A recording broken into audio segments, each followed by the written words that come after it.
আজ করে দেখাবো চিংড়ি মাছের বড়া। আসসালামু আলাইকুম, হ্যালো এভরিওয়ান।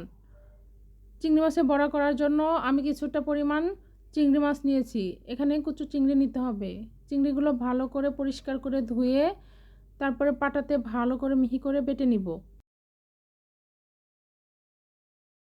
চিংড়ি মাছ বাটা হয়ে গেলে একটা বাটিতে তুলে নিব। তারপর পরিমাণ মতো লবণ, তারপরে 1 চামচ ধনে গুঁড়া, 1 চামচের মতো হলুদের গুঁড়া, কাঁচামরিচ, পেঁয়াজ, ধনেপাতা দিয়ে ভালো করে মেখে নিব।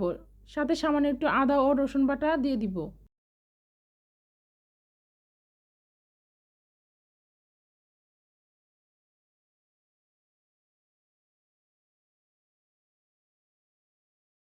সবগুলো ভালো করে মেখে নিব।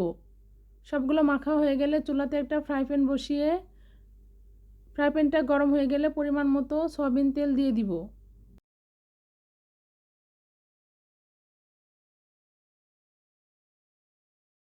হয়ে গেলে তারপরে চিংড়িগুলো বড়া আকারে সবগুলো দিয়ে দিব।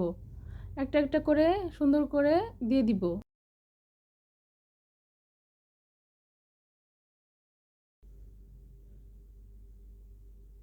সবগুলো বড়া আকারে দিয়ে দিব। দিয়ে এক পাশ একটু ভাজা হয়ে গেলে তারপরে উল্টে অন্য পাশে দিয়ে দিব।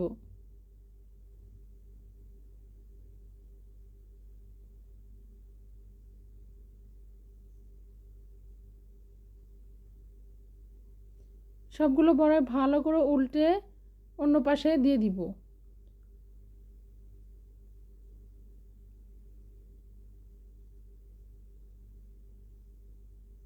তারপরে সবগুলো বড়াই মুচমুচে করে লাল ব্রাউন কালার হওয়া পর্যন্ত ভেজে নিব।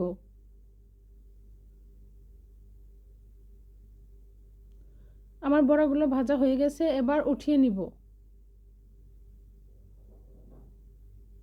দেখতে পাচ্ছেন কত সুন্দর হয়েছে। ভালো লাগলে লাইক, কমেন্ট, শেয়ার করতে ভুলবেন না। আজ এই পর্যন্তই। আল্লাহ হাফেজ।